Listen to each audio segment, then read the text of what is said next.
Hello दोस्तों, आशा करता हूँ मैं कि आप सभी लोग अच्छे होंगे।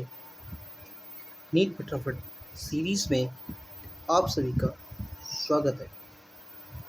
यदि अब आप हमारे चैनल पर नए हैं तो चैनल को सब्सक्राइब करें, वीडियो को लाइक करें एवं शेयर करें। धन्यवाद। हमारा पहला क्वेश्चन है, मानव शरीर की लाल रक्त कोशिकाओं आरबीसी का व्यास लगभग कितना होता है और शरीर की सबसे लंबी कोशिका कौन सी होती है? इसमें ऑप्शंस हैं। ए ऑप्शन में दिया गया है 3 माइक्रोमीटर का मांसपेशी कोशिका है। बी में दिया गया है 7 माइक्रोमीटर तंत्रिका कोशिका। सी में दिया गया है 0.3 माइक्रोमीटर शुतुरमुर्ग का अंडा। डी में दिया गया है 15 माइक्रोमीटर यकृत कोशिका। तो इसमें हमारा ऑप्शन नंबर जो बी है वो सही हो जाएगा। ठीक है। अब अगला क्वेश्चन है, नीचे दिए गए कथनों पर विचार करिए। ठीक है। नंबर एक है कथन एक है, जीवाणु में पाए जाने वाले मीसोसोम प्लाज्मा झिल्ली के विस्तार होते हैं जो कोशिकाओं, नलिकाओं और पटलिकाओं के रूप में मिलते हैं। ठीक है। और कथन दो है, मीसोसोम का मुख्य कार्य कोशिका भित्ति का निर्माण, डीएनए प्रकृति और श्वसन में मदद करता है। तो हमारा कथन और कारण इसमें दोनों सही हो जाएंगे, इसलिए हमारा ऑप्शन नंबर ए है वो बिल्कुल सही हो जाएगा। अगला क्वेश्चन है, प्लाज्मा झिल्ली के तरल मोज़ेक मॉडल के अनुसार लिपिड द्विसतह में लिपिड अणुओं की व्यवस्था किस प्रकार की होती है? ऑप्शन नंबर ए है, ध्रुवीय सिरे अंदर की ओर और लवण विरागी पूंछ बाहर की ओर। ऑप्शन बी है, ध्रुवीय सिरे बाहर की ओर और जल विरागी पूंछ अंदर की ओर। सी पर दोनों स्वतंत्र रूप से तैरते हैं। ऑप्शन नंबर डी है, पूंछ दोनों तरफ बाहर की ओर निकली होती है। तो इसका ऑप्शन नंबर बी सही हो जाएगा। ध्रुवीय सिरे बाहर की ओर और जल विरागी पूंछ अंदर की ओर होती है। क्वेश्चन नंबर 4 है, कोशिका झिल्ली की तरलता निम्न में से किसके लिए महत्वपूर्ण मानी जाती है? ऑप्शन नंबर ए है, कोशिका वृद्धि और अंतःकोशिकीय संधियों का निर्माण। ऑप्शन नंबर बी है, स्त्रावण और एंडोसाइटोसिस। ऑप्शन नंबर सी है, कोशिका विभाजन। ऑप्शन नंबर डी उपरोक्त सभी। ये सभी कोशिका झिल्ली की तरलता से संबंधित है, इसलिए ऑप्शन नंबर डी सही हो जाएगा। कोशिका वृद्धि और अंतःकोशिकीय संधियों का निर्माण भी करती है, स्त्रावण और एंडोसाइटोसिस भी कोशिका विभाजन। ठीक है। इसके बाद अगला क्वेश्चन है, पादप कोशिका की राजधानी को घेरने वाली एकल झिल्ली को क्या कहते हैं और यह आयनों का परिवहन किस प्रकार करती है? तो इसमें ऑप्शन नंबर ए है, प्लाज्मोलेमा सांद्रता प्रवणता के अनुकूल। वी, टोनोप्लास्ट सांद्रता प्रवणता के विरुद्ध सक्रिय रूप से। टोनोप्लास्ट सांद्रता प्रवणता के अनुकूल निष्क्रिय रूप से। एक्टोप्लास्ट परिवहन नहीं करती है। मतलब ऑप्शन नंबर डी में दिया गया है कि एक्टोप्लास्ट परिवहन नहीं करती है। तो इसका सही ऑप्शन हो जाएगा वी, टोनोप्लास्ट सांद्रता प्रवणता के विरुद्ध सक्रिय रूप से कार्य करती है। मतलब जो पादप कोशिका की राजधानी को घेरने वाली झिल्ली जो होती है उसे हम टोनोप्लास्ट कहते हैं, जो कि सांद्रता प्रवणता से विरुद्ध सक्रिय रूप से कार्य करती है। इसलिए हमारा ऑप्शन नंबर वी बिल्कुल सही हो जाएगा। क्वेश्चन नंबर 6 है, नीचे दिए गए कथन जिनमें से एक को अभिकथन ए और दूसरे को कारण आर कहा गया है। अभिकथन दिया हुआ है, ए, कणाम यानी माइटोकॉन्ड्रिया और हरित लवक दोनों ही अश्वायित कोशिकांग है। कारण आर, इन दोनों के पास अपना वृत्ताकार डीएनए और 70 एस राइबोसोम होता है। तो इसमें हमारे अभिकथन और कारण दोनों सही हैं तथा यह कारण की सही व्याख्या करता है। तो इस हिसाब से हमारा ऑप्शन नंबर ए बिल्कुल सही हो जाएगा।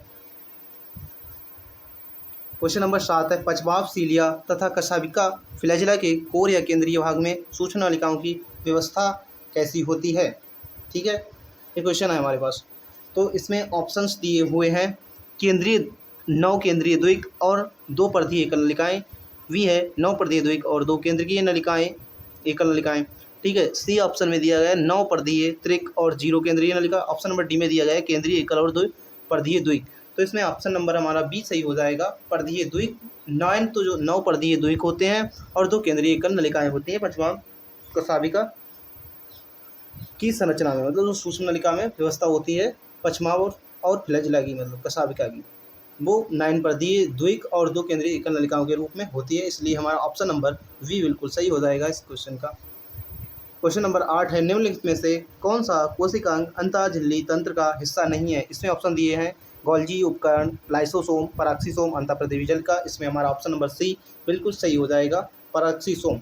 ये हमारा ईआर का मतलब एंडोप्लाज्मिक एंडोमेम्ब्रेन सिस्टम का हिस्सा नहीं है, ठीक है, सीधी सी बात है। अंतःझिल्ली तंत्र का भाग जो हमारा पराक्सीसोम होता है वो नहीं होता है, ठीक है। इसके बाद हमारा क्वेश्चन नंबर 9 है, खुरदरी अंतराप्रदेवीजलिका आरईआर मतलब रफ एंडोप्लाज्मिक रेटिकुलम का मुख्य कार्य क्या है? ठीक है, रफ एंडोप्लाज्मिक रेटिकुलम के बारे में बात की गई है, ठीक है। तो इसमें ऑप्शन नंबर 1 है ए दिया हुआ है लिपिड और स्टेरॉइड हार्मोन का संश्लेषण।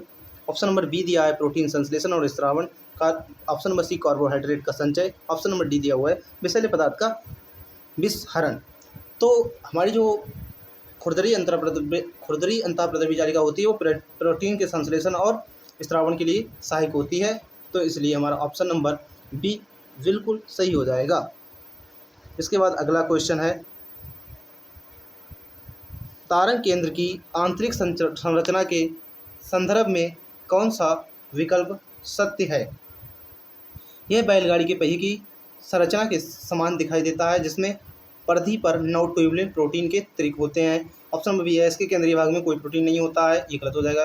ये 2 झिल्ली से घिरा हुआ पादप कोशिकांग है, नहीं। इसमें सूक्ष्म नलिकाओं की 9+2 व्यवस्था होती है, नहीं। तो ऑप्शन नंबर हमारा ए सही हो जाएगा। यह बैलगाड़ी के पहिए के समान संरचना होती है, जिसमें परिधि पर 9 ट्यूबुलिन प्रोटीन के त्रिक पाए जाते हैं, ठीक है। अगला क्वेश्चन हमारा है, गुणसूत्र के उस प्राथमिक संकीर्णन को क्या कहते हैं जहां पर डिस्क के आकार की संरचनाएं मिलती हैं जिससे तर्कु-तंतु जुड़ते हैं? तो इसमें ऑप्शंस में दिया हुआ है, ए ऑप्शन है टेलोमियर, बी है काइनेटोकोर, सी है सैटेलाइट, डी है सेंट्रोसोम। तो इस क्वेश्चन का हमारा ऑप्शन नंबर जो बी है वो बिल्कुल सही हो जाएगा, काइनेटोकोर, ठीक है। इसके बाद दिया हुआ है ऑप्शन क्वेश्चन नंबर है 12, शैवाल एल्गी की कोशिका भित्ति मुख्य रूप से किन पदार्थों की बनी होती है? इसमें विकल्प दिए हैं। ऑप्शन नंबर ए में दिया है सेलुलोज, हेमिसोलुलोज और पैक्टिन। बी में दिया है सेलुलोज, केलेटन्स, मैनान्स और calcium carbonate. Option number C में दिया है काइटिन, पेप्टिडोग्लाइकिन। और ऑप्शन नंबर डी दिया है पैक्टिन और सुबेरिन। तो हमारा ऑप्शन नंबर जो बी है वो बिल्कुल सही हो जाएगा। इसमें हमारी जो कवक की कोशिका भित्ति मुख्य रूप से बनी होती है वो घटक होते हैं, सेलुलोज होता है, गेलेटिन्स होता है, मैनान्स होता है और कैल्शियम कार्बोनेट होता है। इस हिसाब से हमारा ऑप्शन नंबर बी बिल्कुल सही हो जाएगा। क्वेश्चन नंबर 13 है हमारा, ऐसा गुणसूत्र जिसमें सेंट्रोमियर मध्य से थोड़ा हटाकर स्थित होता है जिसके कारण एक छोटी भुजा और एक बड़ी भुजा बनती है, क्या कहलाता है? तो ऑप्शन नंबर ए में दिया है मेटासेंट्रिक, ऑप्शन नंबर बी में दिया है सब मेटासेंट्रिक, ऑप्शन नंबर सी में दिया है एक्रोसेंट्रिक और ऑप्शन नंबर 4 में दिया है टीलोसेंट्रिक। तो हमारा इसका ऑप्शन नंबर बी बिल्कुल सही हो जाएगा, सब मेटासेंट्रिक, ठीक है। इसके बाद हमारा 14वां क्वेश्चन है, यूकैरियोटिक केंद्रक में मिलने वाली क्रोमैटिन के संदर्भ में सही विकल्प चुनिए। यूकैरियोटिन घनी रूप से बंधा हुआ, आनुवंशिक रूप से निष्क्रिय, गलत हो जाएगा। हेटेरोक्रोमैटिन ढीला बंधा हुआ और आनुवंशिक रूप से सक्रिय, ये भी गलत हो जाएगा। यूकैरियोटिन ढीला बंधा हुआ और आनुवंशिक रूप से सक्रिय, ये ऑप्शन हमारा सही हो जाएगा, क्योंकि हेटेरोक्रोमैटिन जो होता है वो सख्त बंधा हुआ होता है। हेटेरोक्रोमैटिन आरएनए पॉलीमरेज के लिए अत्यधिक सुलभ है, गलत है। तो इस हिसाब से हमारा ऑप्शन नंबर सी बिल्कुल सही हो जाएगा।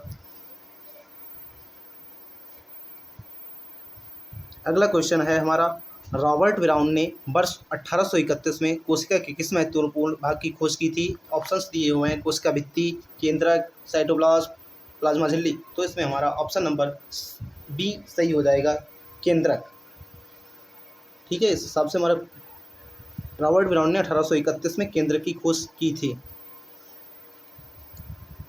कथन और कारण दिए हुए हैं इस प्रश्न में।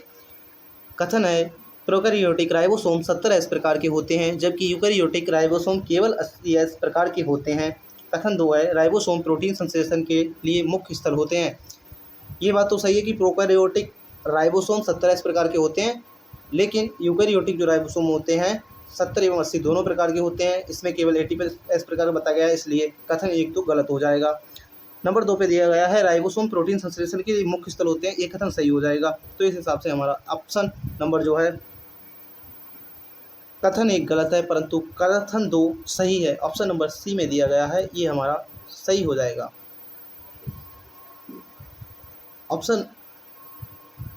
क्वेश्चन नंबर 18 दिया हुआ है जब कई राइबोसोम एक अकेले mRNA के धागे से जुड़कर एक लंबी श्रृंखला बनाते हैं तो इस संरचना को क्या कहते हैं। इसमें विकल्प दिया गया है लाइसोसोम, पॉलीसोम या पॉलीराइबोसोम, सेंट्रोसोम, मीसोसोम। तो इसका ऑप्शन नंबर बी बिल्कुल सही हो जाएगा, पॉलीसोम या पॉलीराइबोसोम।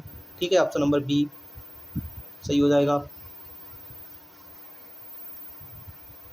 पादप कोशिका की मध्य पटलिका मुख्य रूप से किसकी बनी होती है जो दो निकटवर्ती कोशिकाओं को आपस में जोड़कर रखती है। ऑप्शन ए है मैग्नीशियम कार्बोनेट, ऑप्शन बी है कैल्शियम पैक्टेट, ऑप्शन सी है सोडियम क्लोराइड, ऑप्शन डी है पोटेशियम सल्फेट।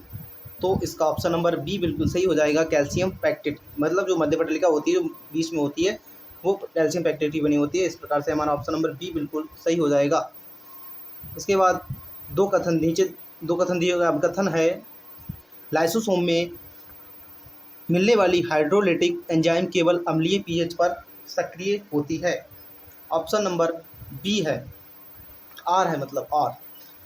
कारण जो है आर, लाइसोसोम के अंदर का वातावरण अम्लीय बनाए रखने के लिए इसकी झिल्ली में प्रोटॉन पंप काम करते हैं।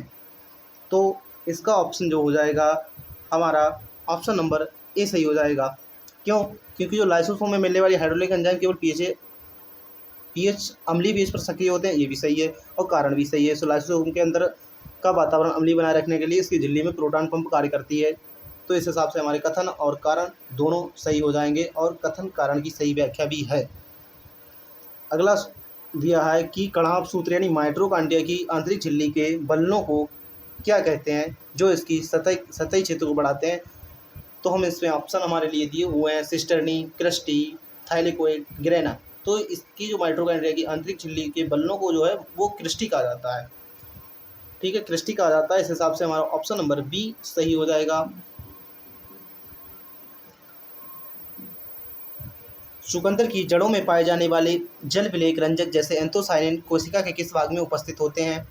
तो इसमें विकल्प दिए हुए हैं क्लोरोप्लास्ट में, क्रोमोप्लास्ट में, रसधानी में, एमाइलोप्लास्ट में।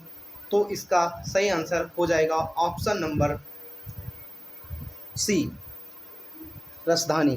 क्योंकि जो एंजाइम होते हैं, एंथोसायनिन एंजाइम होता है वो वैक्यूल में पाया जाता है, मतलब रसधानी में पाया जाता है। ठीक है, तो इसका ऑप्शन नंबर सी सही हो जाएगा। अगला क्वेश्चन है हमारे पास कथन और कारण वाला।